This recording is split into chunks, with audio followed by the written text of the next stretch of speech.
Brothers and sisters in Christ and friends, we invite you to this online worship service of the Pohkseh Presbyterian Church.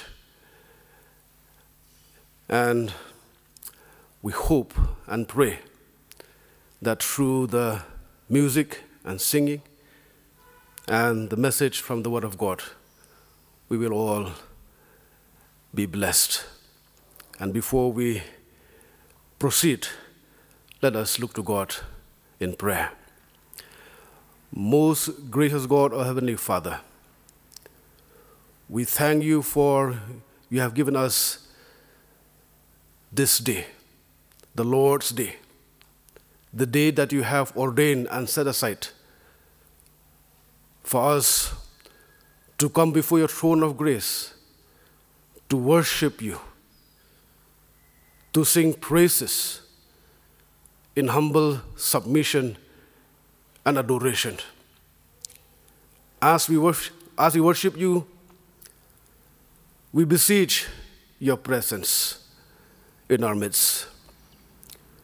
We pray that you will bless all the participants, and more importantly, the message from your servant, that it will be a blessing for all those who listened and take part in this online worship service at this time. For we ask in the name of our Lord and Savior, Jesus Christ. Amen. We have in our midst a very dear friend of the Pohkseh Presbyterian Church, a dear co-worker in Christ, Rev Bachittar Singh. He is the pastor of the Abohar Baptist Church in the city of Abohar in Punjab, and he is a partner in missions with our church here and other churches also in our city.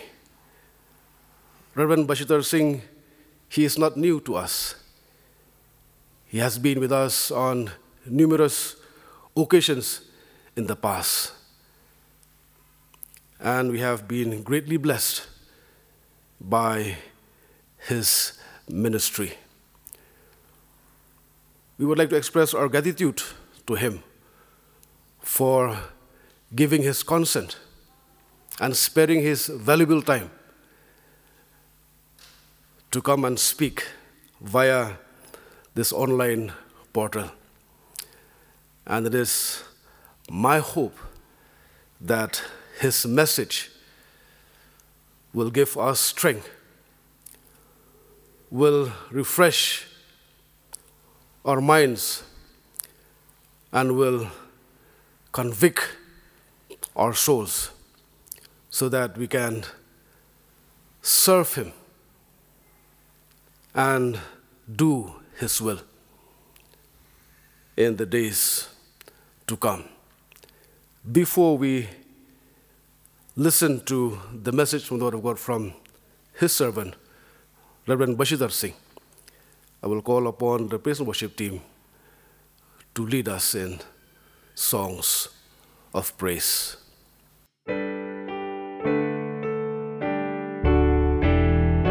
I've got a home in glory land that outshines the sun.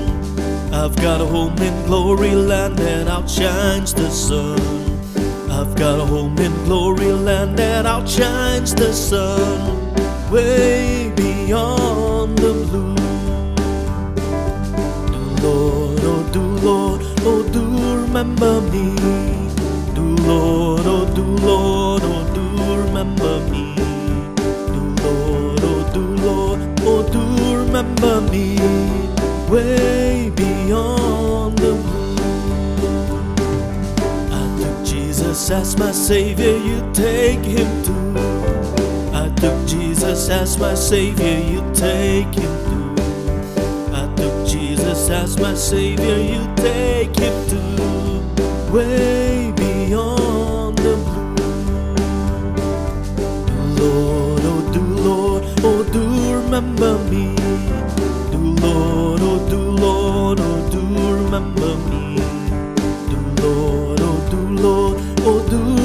remember me way beyond the moon. Do Lord, oh do remember me. Do Lord, oh do remember me. Do Lord, oh do remember me way beyond the moon.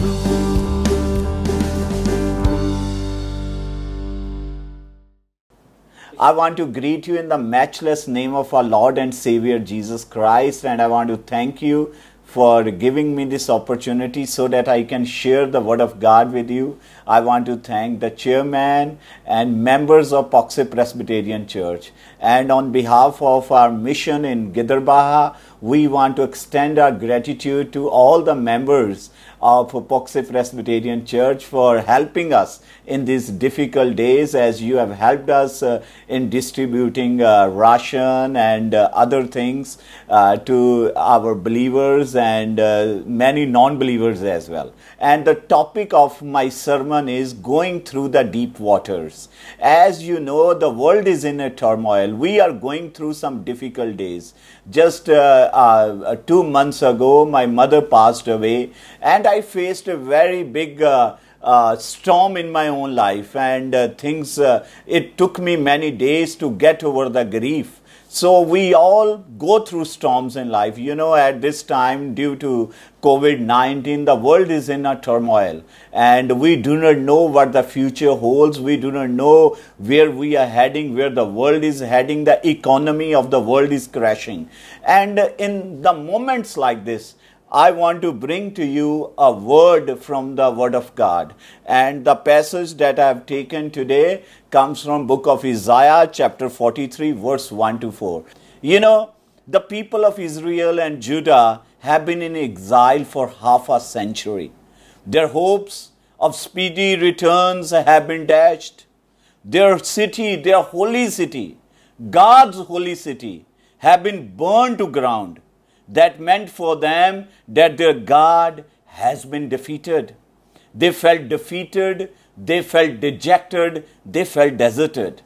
And here is the picture of people of God who were failures because they did not fulfill the call of God on their lives. And I wonder, how are you feeling this afternoon? Do you feel God has deserted you? Do you feel defeated and dejected? My friends, God has a message for you. And He wants to bring to your knowledge 3 things.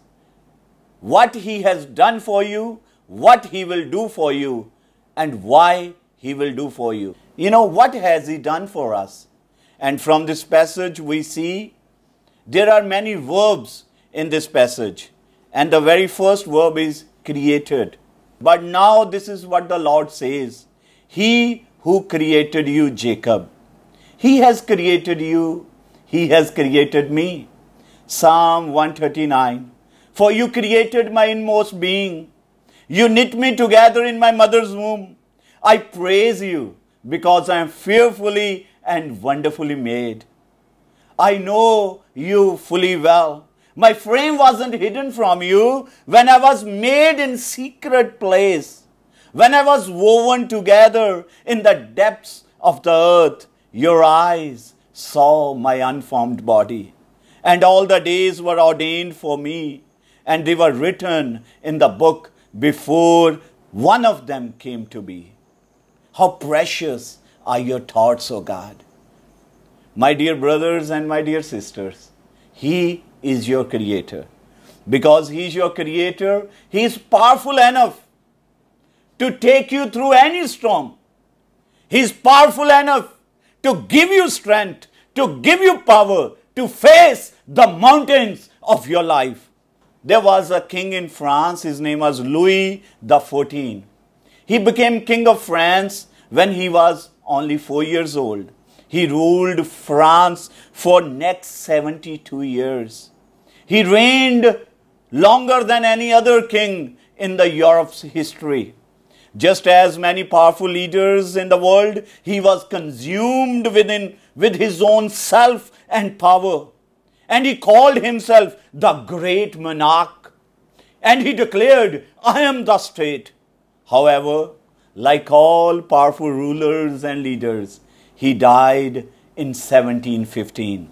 His funeral was planned to be a spectacular show. The great cathedral was packed with people crying and mourning to say their final goodbye to the king.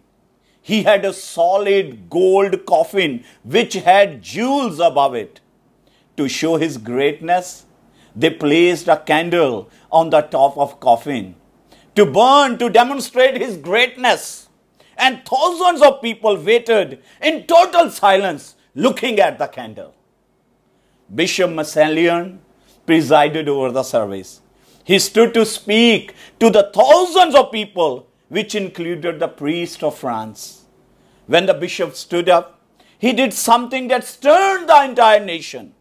He bent down and blew the candle out, which represented the greatness of Louis XIV.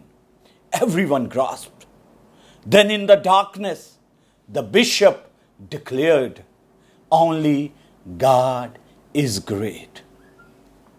Only God is great. There is only one true creator God. He also sustains the world he created. He is sovereign. And one man said, divine sovereignty simply means God is God. He is powerful. He holds everything in his hands. He creates all things. He sustains all things. He knows all things. He ordains all things. And he owns all things. And my dear brother, my dear sister, he is your creator. He is your creator. He is my creator. He has created you. And the creator has authority over all his creation. And today I can comfort myself from this passage that I have my creator with me. The one who created me lives with me. His Holy Spirit lives inside me and inside you. And he can give me the strength to face any storm of my life. Not only God has created us, he has formed us. Yet you, Lord, are our Father. We are the clay. You are the potter. We are all the work of your hand. Isaiah chapter 64 verse 8. There was a tourist who was wandering on the streets of Holland, and he saw an empty shop. And he asked the person sitting inside the shop, what do you do? And he answered, I mend broken things. I mend broken things. You know, when I came to Jesus 20 years ago, I was a broken man. There was so much of brokenness in me. And in last 20 years, because at a very young age of 19, my father asked me to leave my home. I had to leave my home. So I was broken inside. But I have seen over the years that Lord has mended my heart. He is my potter. He is the potter. He takes the broken parts of our life and he mends them together. And he forms something beautiful out of it. You know, there is an art in Japan. It's called Kintsugi art. And Kintsugi is a centuries-old Japanese art of mending broken pottery. Gold dust mixed with resin is used to reattach the broken pieces or fill in cracks, resulting in striking bond. Instead of trying to hide the repair, the art makes something beautiful out of brokenness. And Holy Spirit does the same. Maybe you are going through a broken experience in your life. Maybe the circumstances have broken you. Maybe the people have broken you. Maybe the relationships have broken you. But I want to tell you, my dear friends, He is your potter. He wants to take your brokenness And He wants to mend you in such a way that your brokenness will become beautiful. Something beautiful will come out of your brokenness. If you go to Jesus today, if you go to the cross today, He will make something beautiful out of your life. So He is your potter and He is my potter. You know, He has formed us. And third thing, the third verb used here is He has redeemed us. He is my Redeemer. He is your Redeemer. And it took the blood of Jesus to redeem us from the clutches of Satan, from the clutches of hell, from the clutches of sin. You know, when I came to Jesus, I came from a very good family, very religious Sikh family. My father is a landlord in Punjab. But when I went to college, I totally destroyed myself. I began to take drugs early on in my life. And I was hanging around with people who were doing all sorts of nasty things. And there came a time in my life when I wanted to get rid of these addictions that had gripped over me. But I didn't know how. I didn't know how I can come out of the clutches of sin, the clutches of drugs, the clutches of Satan. I didn't know how. And then I went to see one of my teachers. His name is Mr. Emmanuel Ratanraj. And I spoke to him. And I asked him, I said, is there any hope for a young guy like me? He looked at me and he smiled. And he said, Jolly, Jesus Christ can redeem you. Jesus Christ can help you to come out of this life that you're living in. And I went back to my home. I met another pastor and I read the words from the Bible. Jesus said, I am knocking at your door. If you hear my voice and open your door, I will come in. And in the year 1999, I opened my door to Jesus. And Jesus changed me in a flicker of a second. Because He is my Redeemer. Maybe you are struggling like me today. You can go to Jesus and He can change your life as well. And then there is another verb used here. He has called us. He has called us by name. You know, God has been calling people. He called Adam. After he sinned, He said, Adam, Adam, where are you? He called Zacchaeus as he had climbed that sycamore tree. And Jesus came under the tree and He said, Zacchaeus, come down.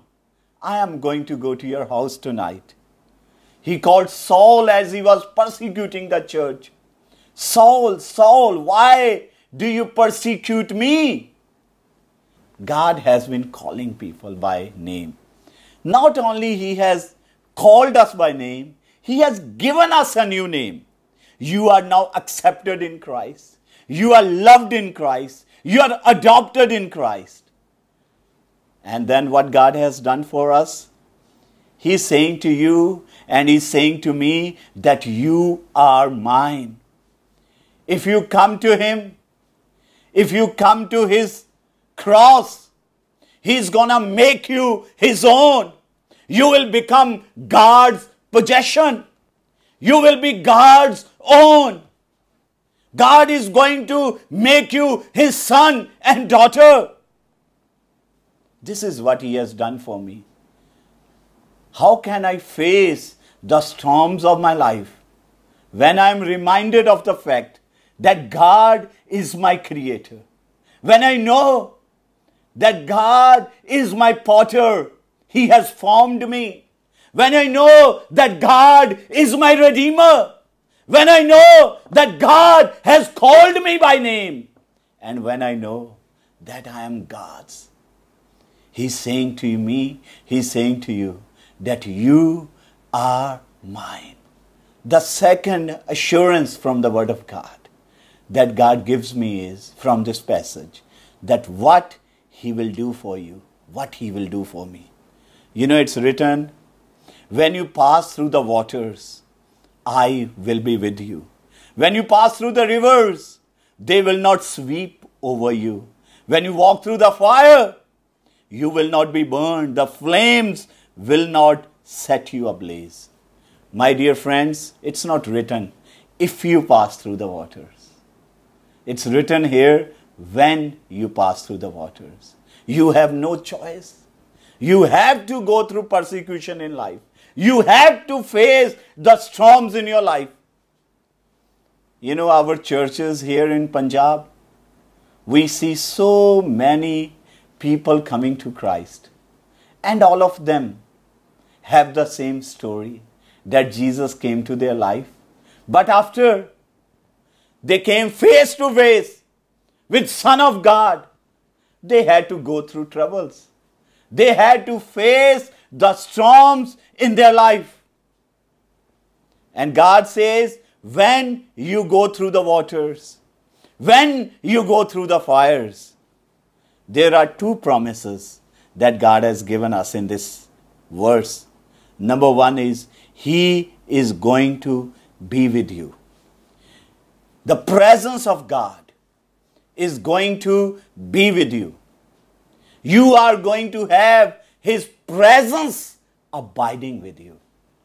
When the Israelites, they were going through the desert, they were going through the wilderness, they had something very beautiful with them. They had the presence of God. They had the presence of God. You know, one thing that has really kept me going is the presence of God. That God has said, I will be with you. And the second thing is provision of God. And His provision is sustaining grace. He said, when you pass through the rivers, they will not sweep over you. When you walk through the fire, you will not be burned. There is no temptation that you fall into from which you cannot come out. The grace of God is going to sustain you. The grace of God is going to overwhelm you with the provisions from heaven. And you will be able to go through any storm of life. You know, there is one thing that I know about life.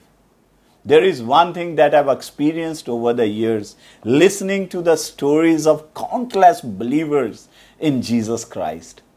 And that one thing is, the grace of God has guided and led people through the rivers, through the fires.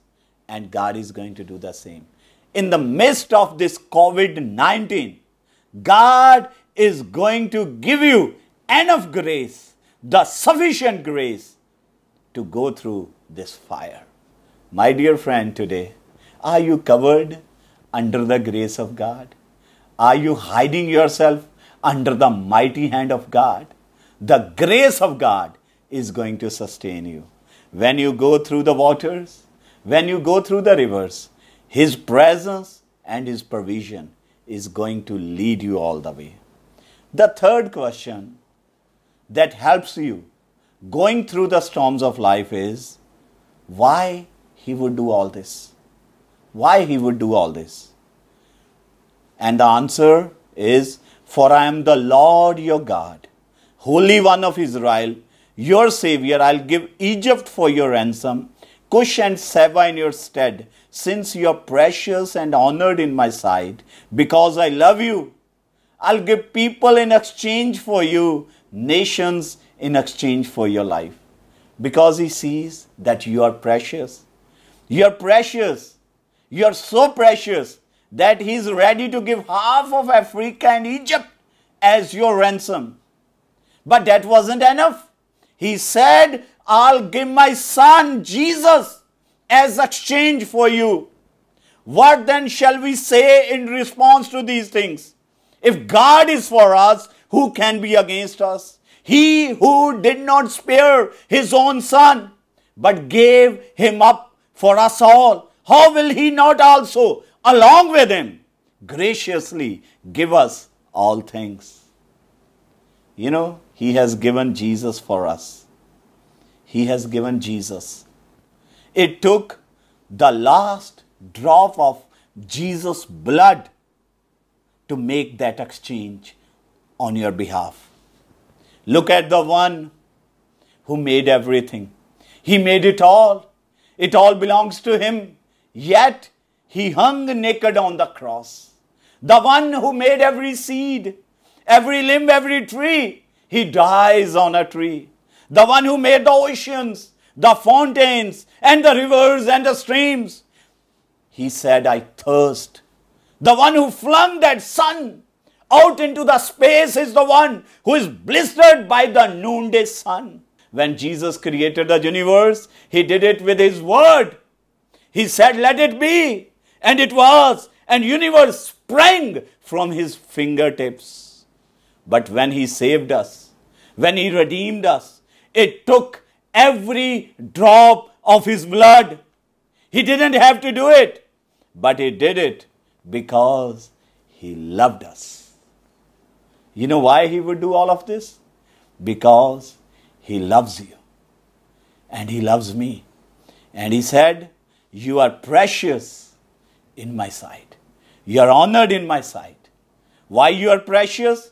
Why you are honored?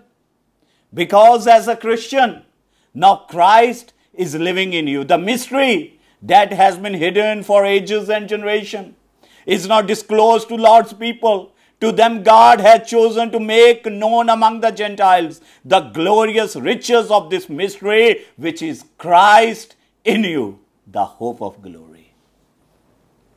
He will do this because he loves you, because you're honored in his sight. And he loved you so much that he died for you. And this morning, I wonder whether you have experienced ever the love of God in your life. Maybe you can come to cross this morning and ask Jesus to come into your heart. You will never regret this day. I never regretted the day I accepted Jesus Christ. And my dear brothers, if you are facing a storm today, my dear sisters, remember these three things from this passage. What God has done for you, what he will do for you, and why he will do for you. May God bless you. And may God continue to lead you as we are going through these difficult days. In Jesus' name, amen. We thank you, Lord, for the message that we have received from your servant. We thank you for the privilege and the opportunity to listen to your servant. And that in spite of all the things that is happening in the world, we still have the freedom to worship you. We pray that you will seal with the Holy Spirit the message that we have heard, so that it will stay in our hearts, it will stay in our minds, and help us to be doers of the word and translate your word in our daily lives. And as we close this worship service, may the grace of our Lord and Savior Jesus Christ, the love of God the Father, and the sweet communion of the Holy Spirit rest and abide with all those who take part in this online worship service this evening. And may the triune God rest and abide with all God's children all over the world, now and forevermore. Amen.